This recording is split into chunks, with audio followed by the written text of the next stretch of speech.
Shalom. Me dirijo a ustedes para pedirles de la manera más atenta, por favor le den un me gusta a estos video estudios de la Torah que realizo con mucho amor y mucho cariño, principalmente para servir a mi Abacadosh y enseguida para hacérselos llegar a ustedes. Les pido humildemente los compartan a otras personas y suscríbanse a este canal, es totalmente gratuito. Sigamos con el estudio correspondiente del día de hoy.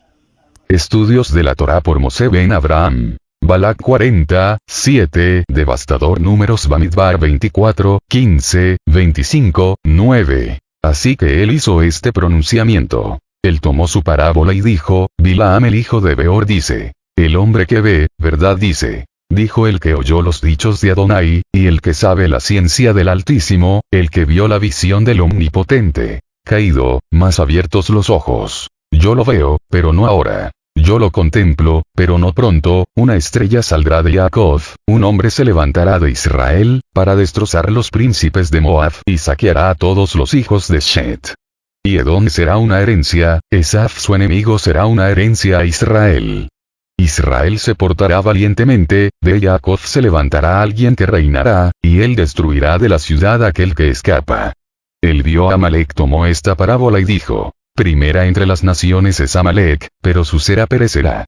Él vio a los Cain y tomó esta parábola y dijo, a pesar que tu morada está firme, tu nido puesto en la roca, a pesar que Cain tenga un lugar de escondite hábilmente encontrado, los Asurim se lo llevarán cautivo. Y miró hacia Og y tomó esta parábola y dijo, oh no. ¿Quién puede vivir cuando Adonai hace esto? Y uno vendrá de las manos de Kittim y afligirá a Sur y afligirá a Eber y Brim, pero ellos perecerán juntos. Entonces Bilaam se levantó, se fue y regresó a su casa. Y Balak también fue por su camino. Israel se quedó en Shetim, y allí el pueblo comenzó a prostituirse con las hijas de Moab. Estas mujeres invitaron al pueblo a los sacrificios de sus dioses, donde el pueblo comió y se inclinó a sus dioses. Con Israel así unido a Baal Peor, la furia de Adonai se encendió contra Israel. Adonai dijo a Mosé, toma todos los príncipes del pueblo, y ahórcalos mirando al sol delante de Adonai, para que la furia ardiente de Adonai se vuelva de Israel. Mosé dijo a los jueces de Israel, cada uno de ustedes pondrá muerte a aquellos en su tribu que se han unido a Baal Peor. Justo entonces, a la vista de Mosé y de toda la congregación de los hijos de Israel, mientras ellos estaban llorando a la entrada del Mishkan del testimonio, un hombre de los hijos de Israel vino por allí, trayendo a su familia una mujer de Midran. Cuando Pinjas el hijo de Eleazar, el hijo de Aarón el Cohen, lo vio, él se levantó de entre el medio de la multitud, tomó una lanza en su mano, y persiguió al hombre de Israel hasta la parte interna de la tienda, donde lanzó la lanza a través de ambos de ellos, el hombre de Israel y la mujer por su estómago. Así fue detenida la plaga entre el pueblo. Sin embargo, 24,000 murieron en la plaga.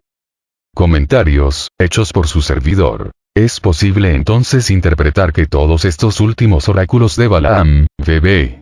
15, 24, se refieren al tiempo de David, quien conquistó a Moab, Edom, Amalek y los filisteos. Pero el dominio de Israel sobre sus vecinos fue temporal. Las varias naciones mencionadas lograron su independencia otra vez en periodos de debilidad en Israel y Judá. Por eso, encontramos pasajes que hablan contra los pueblos vecinos de Israel en los profetas. A veces, los profetas aún citan las palabras de Balaam. Este uso del pasaje por los profetas en los siglos después de David demuestra que reconocieron que el cumplimiento pleno quedaba todavía en el futuro. No podemos dejar de ver este cumplimiento pleno en Yeshua, el verdadero Masiaj. Según 24, 25, después de pronunciar estas profecías, Balaam sale para volver a su tierra. Sin embargo, según 31, 8, 15, 16, fue él quien aconsejó a los madianitas a seducir a Israel para participar en la idolatría con Baal de Peor. Además, estaba presente con los madianitas cuando Israel los aniquiló. Quizá debemos entender que Balaam volvió de su tierra o aunque se desvió del camino antes de llegar en respuesta al pedido de los madianitas.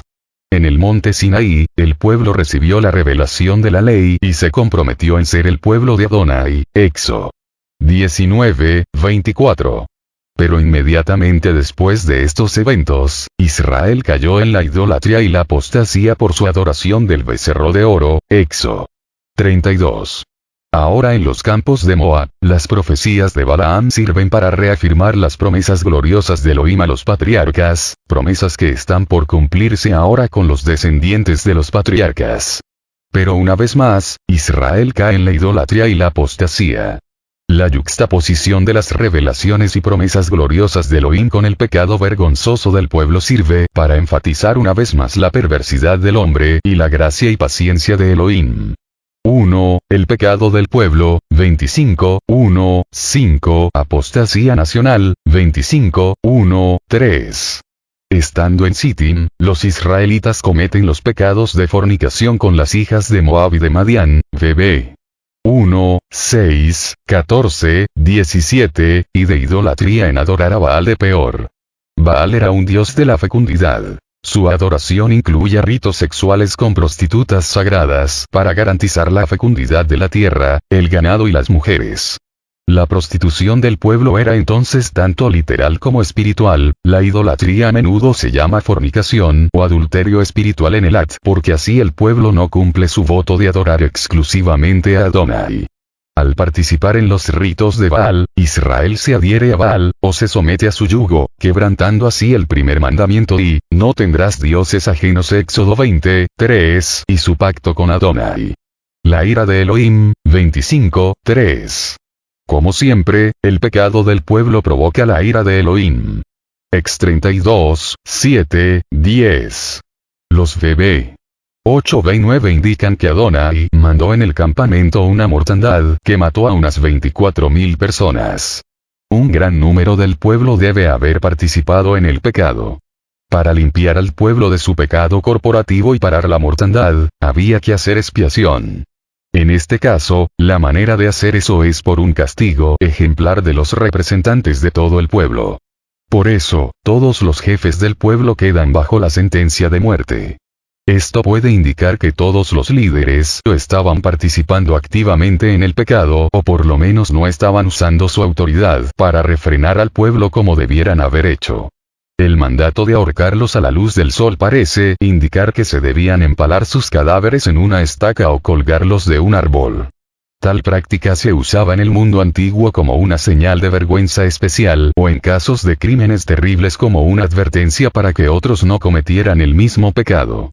Algunos ven un conflicto entre el mandato de Adonai a Mosé en el B4 y las instrucciones de Mosé a los jueces en el B5. Mosé solo menciona que los que se han adherido a Baal deben morir. ¿Cambia Mosé el mandato de Elohim?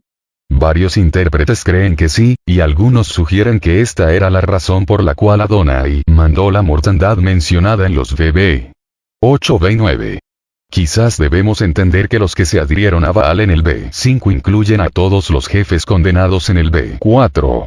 Otra posibilidad es de distinguir entre los jefes en el B4 y los jueces en el B5.